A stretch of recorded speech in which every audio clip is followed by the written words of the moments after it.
it's such a long break that it almost feels like a new season. You know what I mean?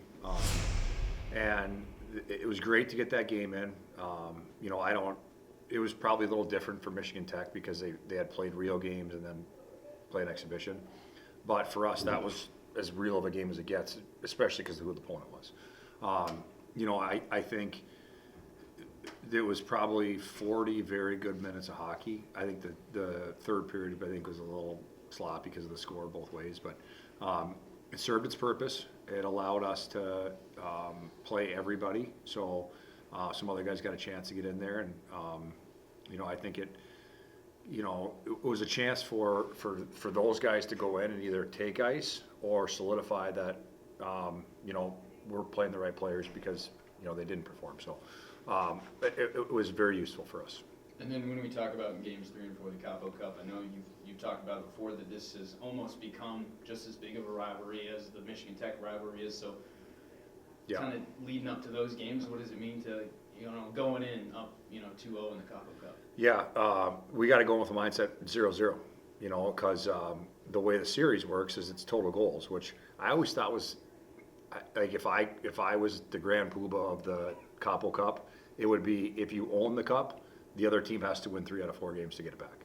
But that's not how it goes. So it's just total goals. So we got to make sure that it's 0-0, and you know, we go in there with the proper focus, and I think we do. Like, I think the guys understand how much this trophy means to us.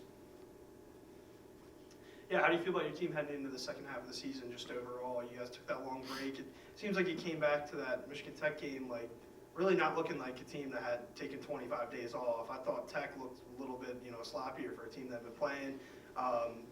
I thought you guys looked really good. How did you feel about that game, and then also, like I said, just the second half of the season? You know, I think I said it last week.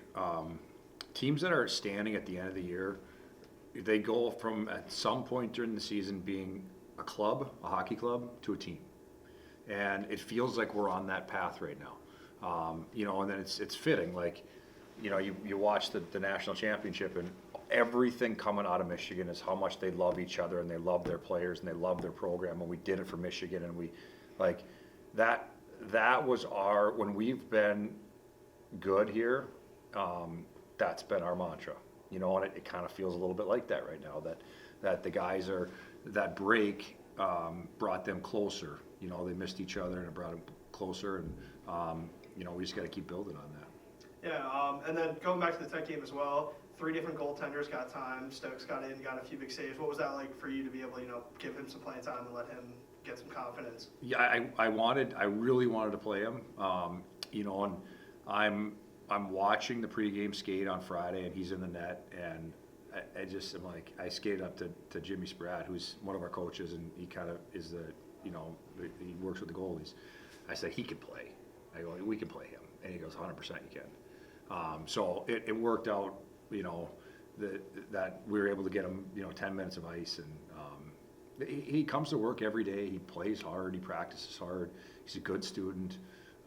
He's what you want in your program. So in a situation like that, it was great to play him. And it's great to see that he can play if he has to.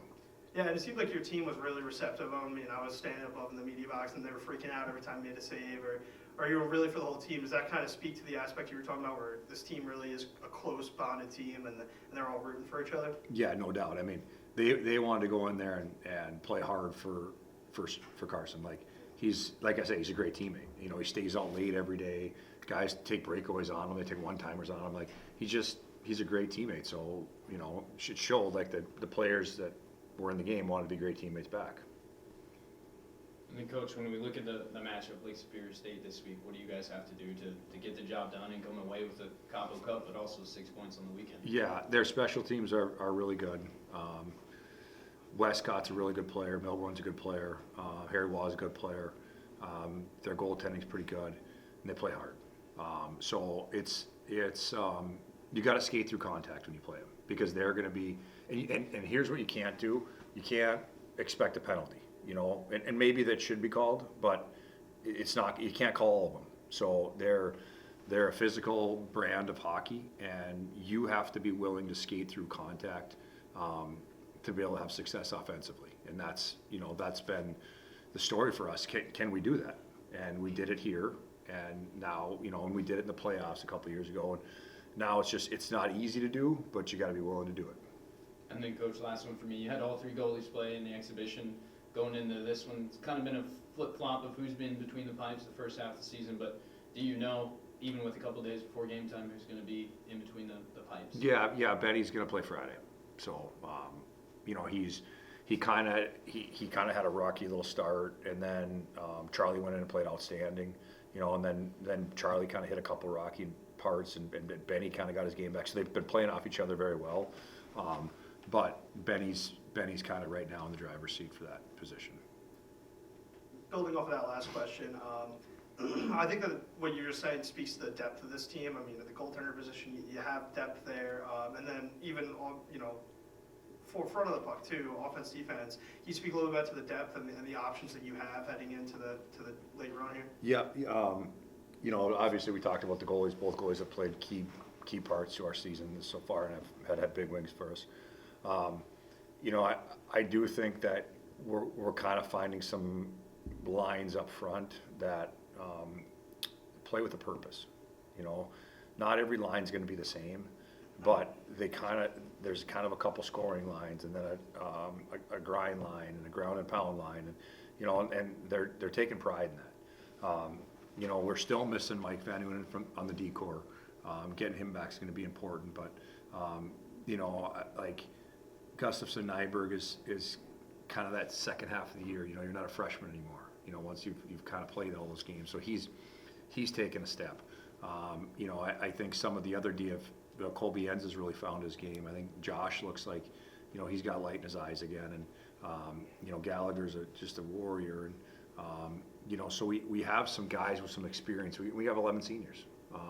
So that speaks a lot to when times are tough. Like the year started out probably as poorly as it could have, and it didn't. Our year didn't go sideways. So that's depth, that's mental toughness, that's experience, that's leadership.